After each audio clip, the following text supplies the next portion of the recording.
I want to say thank you to the both of you for this honor. I had the opportunity to see Maxine's baby, the Tyler Perry story, and Gelila.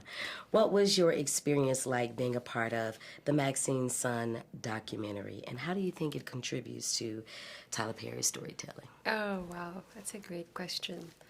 I think, you know, having the privilege of telling anyone's story is an honor. In this case, about someone who's had notoriety for many years and loved. So how do you tell a story that's already sort of known, but from the human perspective? And that was the focus for me, the heart.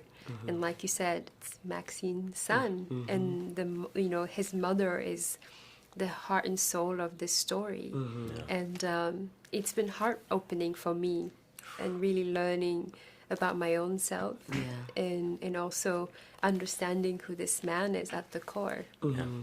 You know, watching the film, I would have to say it gives us a different aspect on life in many ways. And I want to ask you, Armani, can you share some insights into the preparation and the collaboration process while working on Maxine's baby with Tyler? Well, thankfully we had 10 years to gain that confidence. Wow. We gained that trust and give him that soft pad of vulnerability, as Gelila always says. So that when we ask those tough questions, he's able to actually be himself and give an answer that's actually from his heart, as opposed to having a barrier up. I think that was at the forefront when we were trying to make this documentary all those years, is we want to tell a story about a human, not about Tyler, the icon who has all these amazing things and has achieved such a level of success, but rather, what is his why? Yeah, and I think that's what made it even more impactful, the fact that we were able to see the man Tyler, you know, beyond the success, which we also love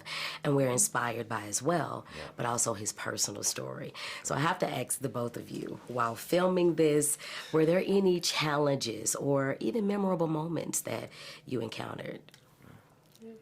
I mean, it's Bunch. It was a bunch, and also it's nerve-wracking. How do you paint a painter? You know, someone who's done it all, and we have the honor of holding the camera and telling this man's story. And the challenge, I would say, is us not being on the way of him while we're filming him. You know, 10 years is a long time to follow someone, and he moves so much, and he's constantly working. So much is going on. How do you get out of the way and not be on the way of his path, but still capture? That was a challenging part. And for me, he makes history every single day. Exactly. So we could never take a play off. It was just always constant, like, hey, this is only going to happen once. He kept you working. Oh, he kept us working. Yes. But that's the beautiful thing about him, is that he's always thinking of ways to innovate. And the hardest part for me was the grand opening, because there was just, the moment was so big, in terms of history, in terms of everyone that was there. We've always wanted to not let a moment pass by. And that moment is very easy to kind of look up and be like, I can't believe this is happening. That's Denzel, that's Hallie, that's this, that's that. And then, but the love that has been poured throughout that entire event for everyone, for the entire community, is something that, you know, we felt the burden of responsibility to capture that and capture it how it felt, as opposed to just the imagery. Another thing I noticed too, because I'm such a musical person, and the music collaborated so well with each scene, each moment. What was the creative idea or the mindset, even when it came to the music?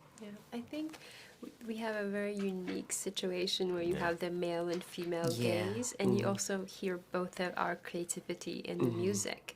You know, we were fortunate enough to work with James Poyser, who is an incredible composer and also part of the Roots, and he's, you know, to say yes to us was a big deal. And also, how do we, if someone was not watching the film and they were just only hearing it, like for people who are really keen on audio, could you really still feel the story? And music is a big part of it. And we didn't want to also make a boring documentary.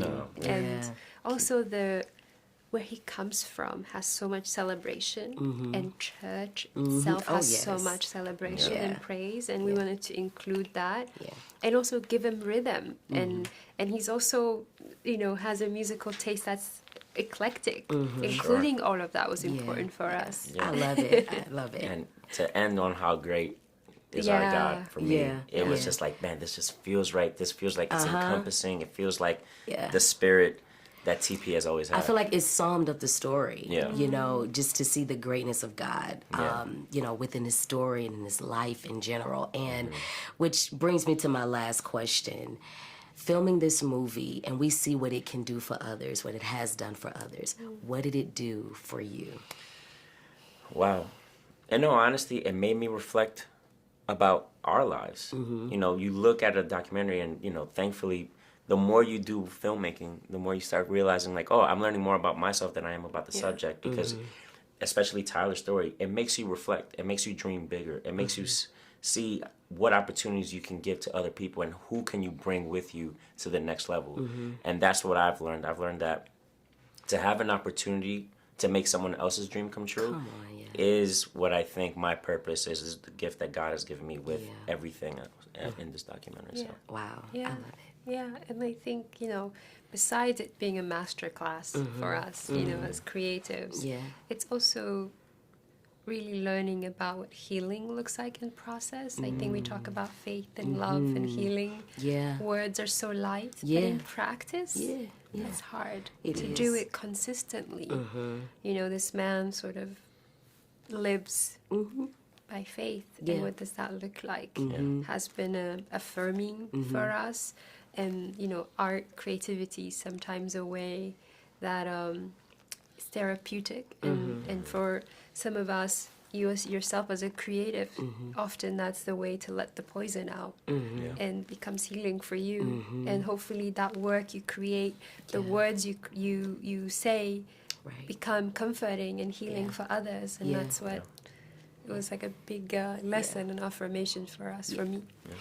I just want to say thank you because you hit every area, and one of the biggest things is restoration and healing, because there's so many people out there who's successful but they're empty. They're still messed up on the inside. But the story just tells how you can have success and despite your past, you can be whole. And so I love that you guys did a great, great job bringing that together. Wow. Thank you. Thank you for that. That was amazing. You're welcome. Thank you for sharing this moment with us, and we hope to see more from you. For sure. Oh, thank you so much. That was welcome. so Yeah, that was incredible. heartwarming. Thank you.